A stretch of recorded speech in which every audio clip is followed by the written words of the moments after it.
রে সময় ভগবান। হাই, আমি তানিয়া। আমার ভিডিও তোমরা এখন দেখছো, আর আজকের আমার এই ভিডিওটা একটু লং হতে চলেছে। একটু কষ্ট করে দেখো, সাথে একটু ধৈর্য ধরে দেখো। বন্ধুরা, তোমরা সবাই কেমন আছো? আশা করছি সবাই ভালো আছো। আলহামদুলিল্লাহ, আমিও অনেক বেশি ভালো আছি। আর জানো তো, আজকের দিনটা আমার জীবনের সব থেকে সেরা দিন। তার কারণ আজকের দিনে আমার পেমেন্ট ঢুকেছে।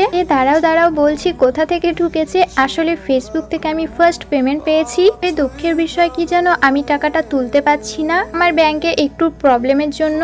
হ্যাঁ, আজকের দিনটা আমার জীবনে এত স্পেশাল। আজকের দিনটা না বললে কি হয়। আজকে ছিল 2 আগস্ট 2026। আমি এই এতদিন অপেক্ষা করেছিলাম আমি কবে ফেসবুকে পেমেন্ট পাবো। জানো তো, আগস্ট মাসের 2 তারিখে আমার পেমেন্ট ঢুকে পড়েছে, কিন্তু আমি জানতামই না। হঠাৎ করে একদিন আন্টির সঙ্গে চলে যায় ব্যাংক অ্যাকাউন্ট চেক করার জন্য। আর জানো তো, আমার দুটো অ্যাকাউন্ট, একটা ছিল স্টেট ব্যাংক, একটা বরোদা। স্টেট ব্যাংকটা আমার সব জায়গায় দেওয়া ছিল, আর বরোদাটা শুধু আমার কলেজে ছিল। কিন্তু কলেজে আমি ভর্তি হওয়ার পর একবার এক্সাম দিয়েছিলাম, তারপরেও কিন্তু সবার স্কলারশিপ ঢুকে পড়েছিল, কিন্তু আমার ঢুকেছিল না। আমি কিন্তু স্কলারশিপ একদমই পাইনি, আর এটার জন্য আমাকে কলেজের স্যারকে জানাতে বলেছিল সবাই, কিন্তু আমি জানাইনি। আর জানো তো, স্কুলে আমি এমনটাই করতাম, কোনো কিছু যদি টাকা না পেতাম কখনোই আমি স্যারকে বলতে পারতাম না। মানে কেমন একটা লাগতো টাকার বিষয়ে কথা বলতে। তারপরে আমার কলেজের ফ্রেন্ডরা বলেছিল যে স্যারকে বলতে, কিন্তু আমি বলিনি। তারপরে 1 মাস কলেজ যাবার পর কিন্তু আমি কলেজ বন্ধ করে দিয়েছি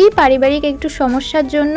তারপরে একদিন ভাবলাম এমনি আর আন্টির সঙ্গে আর কি করতে করতে বললাম চলো যাই, যদি কলেজের টাকাটা পাই তো পাবো, কারণ টাকা জিনিসটা না পেলে একটু কাজে লাগবে। তারপর গিয়ে শুনি যে আমার ফেসবুক থেকে পেমেন্ট ঢুকেছে। সাথে সাথে আমি ফেসবুক চেক করি, তারপর দেখি হ্যাঁ সত্যি আমি ফেসবুক থেকে পেমেন্ট পেয়েছি। আসলে না, সেভাবে কখনো আমি ফেসবুক চেক করিনি, মানে আমি সত্যি বলতে সেরকম কিছু জানি না ফেসবুকের বিষয়ে। বুঝলেই তো, এইভাবে আমি জানতে পারি যে আমার ফেসবুক থেকে পেমেন্ট ঢুকেছে।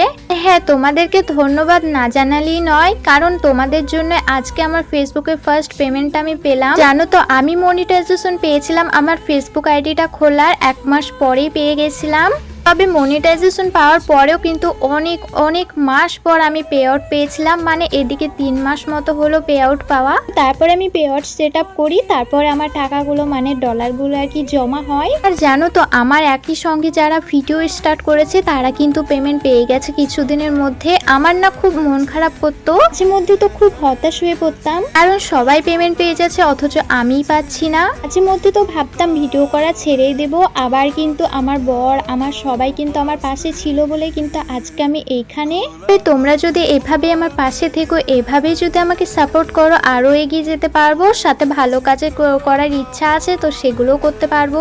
যাই হোক, চলো আজকে আমি সাংসারিক সব কাজবাজ করছিলাম, আর সেগুলো নিয়ে আজকে তোমাদের সঙ্গে একটা লং ভিডিও শেয়ার করলাম। আর জানো তো, তোমরা আগাগোড়ি আমাকে লং ভিডিও করার জন্য বলতে, কিন্তু আমি লং ভিডিও করতে পারতাম না, কারণ অনেক কিছুই তো দেখানোর লাগে, বুঝতে পারছো। আজকে ভাবলাম আমি তোমাদের সঙ্গে একটা লং ভিডিও শেয়ারই করি, কারণ আজকে আমি এই কদিন ভীষণ খুশি আছি, ভীষণ বলার বাইরে। জানো তো, এই কথাটা একদম না বললেই নয়, আমার ফ্যামিলির সবাই আমাকে সাপোর্ট করেছে। আর তবে হ্যাঁ, প্রথম কিন্তু সবাই বকা দিত, সবাই বারণ করতো, তবেও কিন্তু আমি শুনতাম না। আর এমনিতেও না, আমি ছোট থেকে মানে জেদি ছিলাম আর কি, কারোর কথা শুনি না আর কি, এরকম একটা ব্যাপার। যাই হোক, চলো অনেক কথা বলে ফেললাম। আমি এখানে চালছিলাম আটা, অবশ্য তোমরা দেখে হয়তো বুঝতেই পারছো এই গরমের মধ্যে আটা চালছি ফ্যান অফ করে, তাহলে আমার অবস্থাটা কি হচ্ছে তোমরা একবার জাস্ট ভাবো।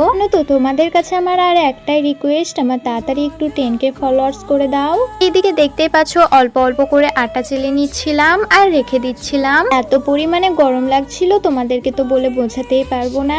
আর জানো তো, আজকেও বাড়িতে মুনিশ ছিল। জানো তো, চাষি বাড়িতে না থাকলে হয়তো বুঝতেই পারতাম না যে চাষি বাড়িতে এত কাজ।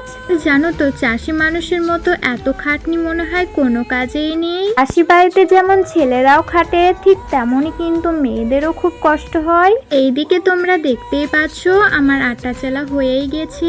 জানো তো, ঢোপটা অনেক ভারী ছিল, তবুও কিন্তু আমি অনেক কষ্টে রেখে এসেছি, কারণ আমার নিজের কাজ নিজে করতেই ভালো লাগে। আর ওইটুকুনের জন্য আবার আর একজনকে খাটানোর কোনো আমার ইচ্ছে নেই।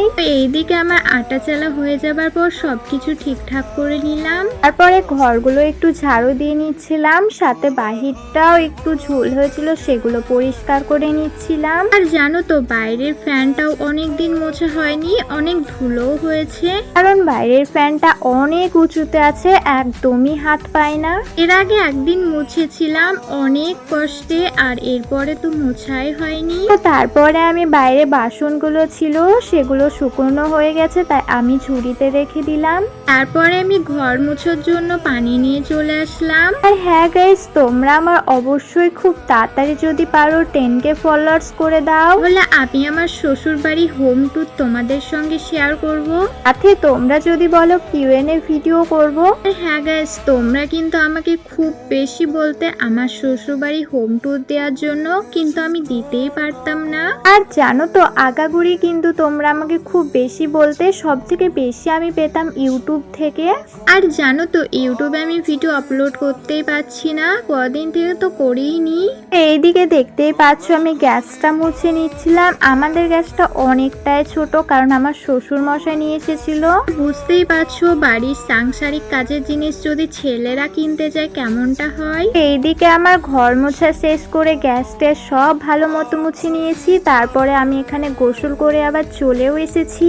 জানো তো বন্ধুরা, আমার মাথা থেকে এত পরিমাণে চুল উঠছে, আমার তো মাথা চিরাতেই ভয় লাগছে। এখানে একটু নিজেকে সাজার জন্য একটু সুনো পাউডার মেখে নিচ্ছিলাম আর কি। না মজা করলাম, এখানে একটু ফেরা লাভলি মেখেছিলাম। তারপরে এই যে মাথাটা চিরাবো, আর তোমরাই দেখো কি পরিমাণে চুল উঠবে, মানে এটা তো কিছুই না, এর থেকেও বেশি উঠে। আমার তো মনে হচ্ছে আর কিছুদিন পর টাকলাই হয়ে যাব, যা অবস্থা হয়েছে আমার। হ্যাঁ গাইস, জানো তো আমি না একদমই ট্রেন্ডিং ফলো করতে পারছি না। ওই যে কতগুলো ট্রেন্ডিং রিলস চলে গেল, সেগুলো করার ইচ্ছা থাকলেও কিন্তু হয়ে উঠলো না। এদিকে দেখতেই পাচ্ছ কত পরিমাণে চুল উঠে গেছে, আর যেদিন আমি মাথা চেরাই সেই দিনে এর থেকেও বেশি বেশি উঠে। আমার তো মনটা ভীষণই খারাপ হয়ে যায়। এইদিকে তোমাদের দাদা ভাই গিয়েছিল চুল কাটতে, সেজন্য নিয়ে এসেছে আলুর চপ সাথে বেগুনির চপ। আর জানো তো আমার তেলের জিনিস খেতে অতটা ভালো লাগে না, তবুও কিন্তু আলুর চপটা বেশ পছন্দের। তারপরে আবার এই চপটা নিশ্চিন্তপুরে, আমার তো ভীষণ ভালো লাগে ওখানকার চপ। আমি তো এইদিকে চপটা খুব মজা করে খাচ্ছিলাম, সাথে তোমাদের দাদা ভাইও খাচ্ছিল। জানো তো আমি ব্যাংকে গিয়েছিলাম, তখন অনেক মহিলা বসেছিল, সাথে অনেক কথা বলছিল। কেউ তো বলছে এখনকার যুগের বউ হাতে একটা কেন চুড়ি, আরো অনেকগুলো করে পরবা। আর একজন বলছিল তুমি এত সাজো না কেন, এখনকার যুগের বউরা তো ভীষণ সাজে, সবসময় লিপস্টিক দিয়ে থাকে, তুমিও সেজে গুজে থাকবা। এরকম নানান ধরনের কমেন্ট পেয়ে আমি তো ভাবছি এবার সেজে গুজেই থাকবো, মানে ঘুরতে যাই ওরকম ভাবেই মনে হয় থাকতে হবে। হোক চলো, ছাদে একটা ফুল গাছ লাগিয়েছিলাম, তবে সেটা বড় হয়ে গেছে তাই কেটে ফেললাম। তো যাই হোক চলো, আজকের মতো এই পর্যন্ত, দেখা হচ্ছে অন্য কোনো ভিডিওতে। ততক্ষণে তোমরা ভালো থাকবে, সুস্থ থাকবে, আল্লাহ হাফেজ।